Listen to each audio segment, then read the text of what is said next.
மதிப்பிற்குரிய தலைவர்கள் அனைவருக்கும், குறிப்பாக நம்முடைய மாவட்ட கழகத்துடைய செயலாளர் மாண்புமிகு அமைச்சர் என்னுடைய அன்பிற்கும் பாசத்திற்கும் உரிய அண்ணன் பி.கே. சேகர்பாபு அவர்களுக்கும்,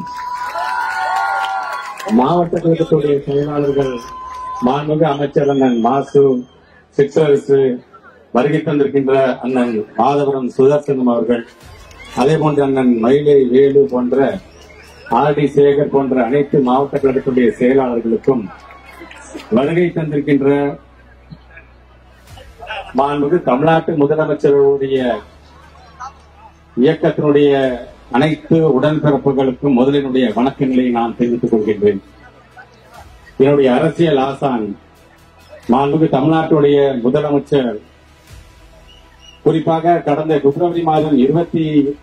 ஆண்டு பிப்ரவரி மாதம் 24ஆம் ஆண்டு ஏறத்தாழ மக்களால் நேசிக்கப்படக்கூடிய முதலமைச்சர்களில் 36% பெற்று 2025 இதே பிப்ரவரி மாதத்தில் அது 57% மக்களால் நேசிக்கப்படுகின்ற முதலமைச்சர் என்கின்ற அந்த சிறப்பை பெற்று ஏறத்தாழ இடைப்பட்ட அந்த 21%, நான் பெருமையோடு சொல்வேன், அந்த 21%, 11% கல்வி சார்ந்து பயன்பெற்றிருக்கின்ற அந்த நேசிப்பாளர்கள் அதிகம் உண்டு என்கின்ற அந்த வகையிலே இன்றைக்கு எங்களுடைய தலைவருடைய வழிகாட்டுதலின்படி இன்றைக்கு ஒன்றிய அரசுக்கு நாம் எழுப்பக்கூடிய இந்த கண்டன கூட்டத்தில் உங்களோடு இணைந்து நானும் பங்கேற்றுக் கொண்டிருக்கின்றோம்.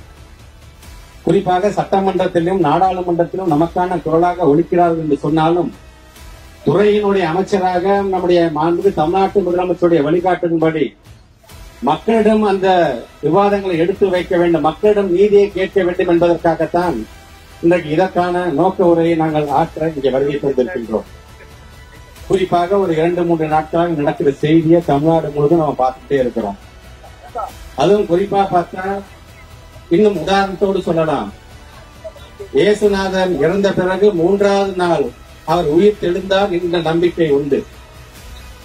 அதே போலத்தான் 3 முறை மொழிப்போர் நடந்து ஏறத்தாழ 1986க்கு பிறகு 38-39 ஆண்டுகளுக்கு பிறகு நம்முடைய மாண்புமிகு தமிழ்நாட்டு முதலமைச்சருடைய தலைமையில் இன்னொரு மொழிப்போருக்கு இன்றைக்கு நாம் தயாராக்கி கொண்டிருக்கிறோம் என்று சொல்லும் பொழுது, இந்த 3 நாட்களாக ஒன்றிய அமைச்சர் மரியாதைக்குரிய தர்மேந்திர பிரதானுடைய அந்த குரலை பார்த்ததுக்கு பிறகு நம்முடைய தமிழ் மண்ணில் தங்களுடைய இன்னுயிரை நீத்து காற்றோடு காற்றாக கலந்து நமக்கு உயிர் மூச்சாக இருக்கின்ற நடராஜன்களும் தாளமுத்துக்களும், உடல் மண்ணுக்கு உயிர் தமிழுக்கு என்று சொன்ன பீடமேடை சார்ந்த தண்டாபாணி போன்றவர்களும், அதே போன்று மாணவர் ராசேந்திரனும் கீழப்பலூர் சின்னசாமி போன்ற அந்த உயிரெல்லாம் மீண்டும் உயிர் தெழுக ஆரம்பித்திருக்கின்றது. அவர்கள் உங்களுடைய உருவில் இங்கே நின்று கொண்டிருக்கின்றது. மேடையில் இருக்கின்ற இவர்கள் ஒவ்வொருவரும் தந்தை பெரியார், பேரறிஞர் அண்ணா, முத்தமிழர் கலைஞருடைய மறு உருவாக இன்றைக்கு இவர்களும் இங்கே அமர்ந்திருக்கிறார் என்று சொல்லும் பொழுது ஒட்டுமொத்தமாக ஒரு உணர்ச்சி வசப்பட்டவனாகத்தான் இன்றைக்கு நான் உங்கள் முன்பு நான் நின்று கொண்டிருக்கின்றேன். காரணம் என்ன? இதற்கு யார் காரணம்?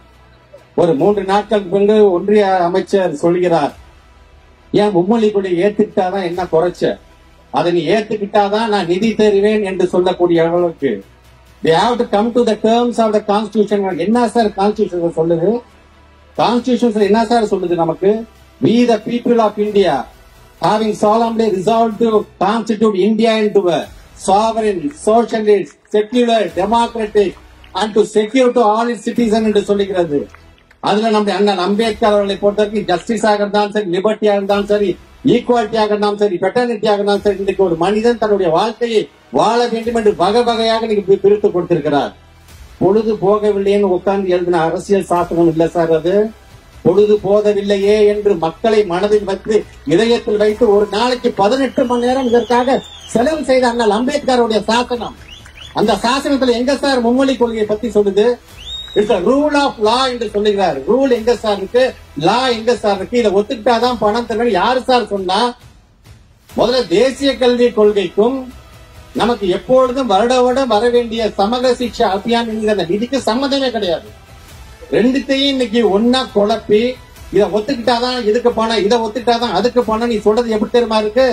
நடிகர் அஜித் குமார் படத்துல ஒரு ஆட்டோல இருக்கிற சைடு மிரர் அட்ஜஸ்ட் பண்ணாதான் வண்டி ஸ்டார்ட் ஆகும் சொல்றாரு பாருங்க, அந்த மாதிரி இருக்கு. ஆக எதுக்குமே அர்த்தமே இல்லாம உன்னுடைய கொள்கையை திணிக்க வேண்டும் என்கிற விதத்தில் நீ அதை செய்து கொண்டிருக்கின்றாய். அதற்கு எங்களுடைய மாண்பு தமிழ்நாட்டுடைய முதலமைச்சருடைய குரல் தான் முதல் குரலாக இன்றைக்கு ஒட்டுமொத்த இந்தியாவிலேயே ஒலித்திருக்குது என்று சொல்லும் பொழுது, இன்னைக்கு இன்னொருத்தர் இருக்காரு, ஒன்றியத்தை ஆண்டுகிட்டு இருக்க தேசிய கட்சியோட மாநில தலைவர். அவரு 6 மாசம் போய் ஒரு இடத்துல படிச்சு ஆங்கிலத்துல தானே படிக்க போனாரு. 6 மாசம் வெளிநாட்டுல போய் கோர்ஸ் ஆஃப் கோயபிள்ஸ் படிச்சு விட்டு வந்து இங்க சும்மா வாயை திறந்தா பொய். ஆனா நம்மள சொல்றாரு நாம பொய் சொல்கிறோம் என்று ஒரு ரிப்போர்ட் வச்சிருக்காருங்க. ஆனா அவன ஏசர் ரிப்போர்ட் என்ன தெரியுமா சொல்லிக்கிறது? ஏசர் ரிப்போர்ட் பத்தி உனக்கு என்ன தெரியும்? முதல்ல அந்த ஏசர் ரிப்போர்ட் என்ன சொல்கிறது என்று சொன்னால், தமிழ்நாட்டை காட்டிலும் உத்தரப்பிரதேசமும் பீகாரும் கல்வியில் சிறந்து விளங்குகிறது. நீங்க என்ன பண்ணிட்டு இருக்கீங்க? இருமொழி கொள்கையை வச்சு நீங்க என்னத்தை கிழிச்சிங்க என்று கேட்கிறார். அந்த ஏசர் ரிப்போர்ட் அப்படிங்கறதே பாரதிய ஜனதாவோட ஒரு அஜெண்டா தான். அது ஆக்சுவலா அந்த ஏசர் ரிப்போர்ட் சொல்ற மாதிரி உத்தரப்பிரதேசம் ஒண்ணு தெரியுமா, கிட்டத்தட்ட ஒரு வருஷத்துல 25,000 பள்ளிகளை, அரசு பள்ளிகளை மூடிட்டு 15,000 தனியார் பள்ளிகளை கொண்டு வந்தது காரணம் எது தெரியுமா? அந்த ஏசர் ரிப்போர்ட் தான். ஆக அந்த ஏசர் ரிப்போர்ட்டை சொல்லி இருக்கிற தமிழ்நாட்டில் இருக்கின்ற எல்லா அரசு பள்ளியை மூடிட்டு இங்க தனியார் பள்ளியை வளர்த்துட்டு தாங்க நினைக்கக்கூடிய மொழிகளை உள்ள கொண்டு வரணும்னு ஆசைப்படுறான் பாத்தீங்களா? அதுதான் ஏசர். நீங்க மறந்துருக்க மாட்டீங்க. 2014 எதுக்கு எடுத்தாலும் குஜராத் மாடல்னா நம்ம குஜராத்துக்கே போயிருக்க மாட்டோம், நம்மளும் சேர்ந்து சொல்லணும் ஆமாங்க குஜராத் மாடல்ங்கன்னு.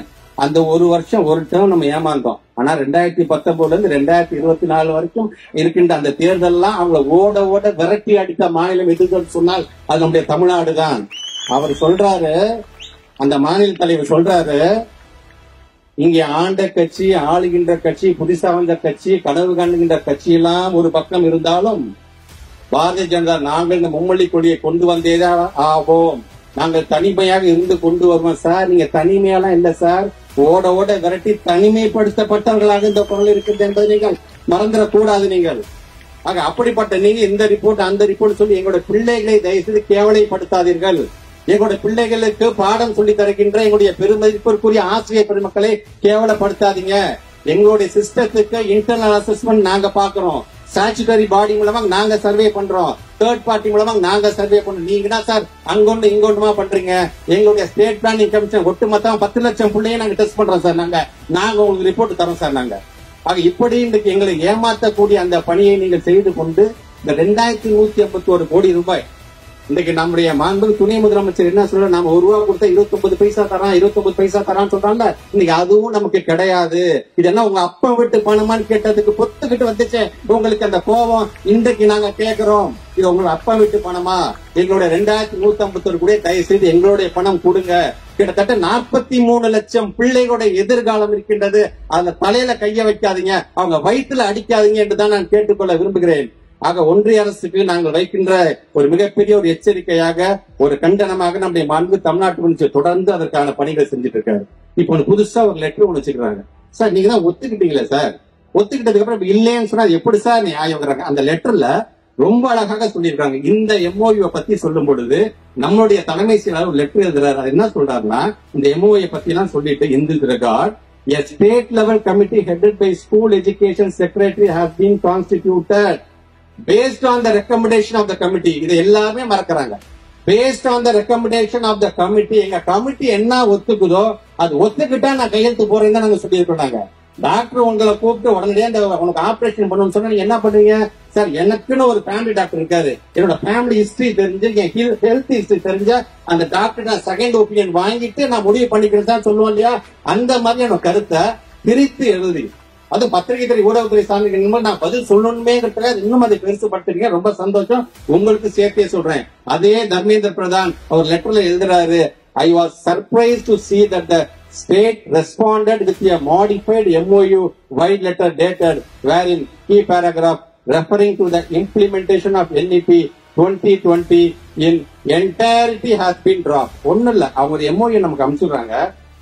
NEP தேசிய கல்வி கொள்கைக்கு ஒத்துக்கிறேன்னு சொல்லிட்டு ஒரு MOU கையெழுத்து போடுங்க. நாங்க தமிழ்நாட்டு முதலமைச்சர் சும்மா இருப்பாரு, அவர் ஒரு MOU அனுப்பிச்சுறாரு.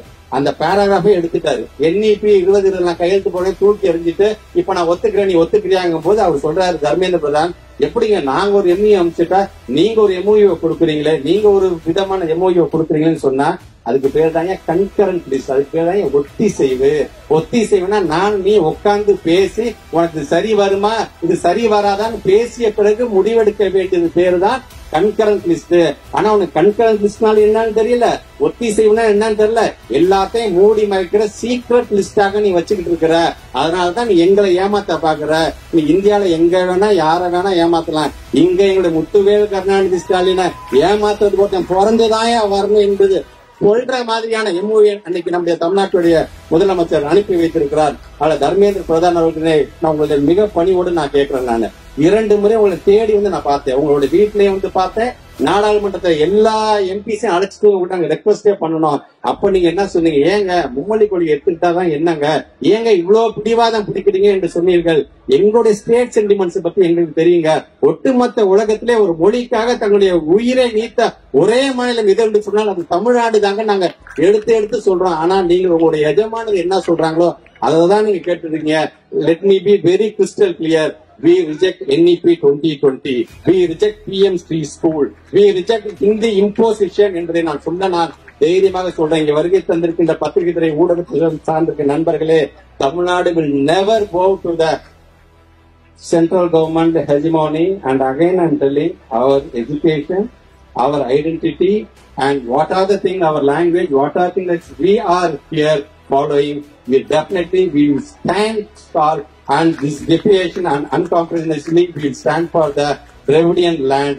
திருப்பி சொல்றேன் நானு, நம்மளுடைய துணை முதலமைச்சர் அடுத்தது நிறைவாக உரையாற்ற இருக்கின்றார்.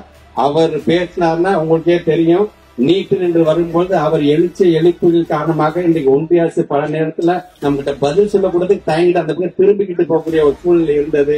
இன்றைக்கு அதையும் முறியடிக்கின்ற அளவுக்கு நமக்காக நிறைவுரையாற்றுவதற்கு அவரும் வருகிறார். நாம் அனைவரும் ஒன்று சேர்ந்து இந்த 2151 கோடி ரூபாய் நமக்கு கிடைக்கின்ற வரைக்கும் நீங்களும் எடுத்து சொல்லுங்க. இது யாருக்காவது நமக்காகவோ நம்முடைய திமுகவோ கேட்கக்கூடிய பணம் அல்ல. ஒட்டுமொத்தமாக 43 லட்சம் பிள்ளைகள் அரசு பள்ளியில் படிக்கக்கூடிய பிள்ளைகளுடைய எதிர்காலத்தை மனதில் வைத்து நம்மளுடைய பணத்தை நாம கேட்கிறோம். அந்த உணர்வோடு நீங்களும் ஒன்று கூட வேண்டும் என்று சொல்லி இந்த அருமையான ஒரு நிகழ்வை ஏற்பாடு செய்திருக்கின்ற அண்ணன் சேகர்பாபு அவர்களுக்கும் மாவட்ட கழகத்தினுடைய செயலாளர்களுக்கும் வருகை தந்திருக்கின்ற நம்முடைய அனைத்து தோழமை கட்சியுடைய தலைவர்களுக்கும் இந்த நேரத்திலே நன்றி தெரிவித்து இந்த உரையை நான் நிறைவு செய்கிறேன். நன்றி, வணக்கம்.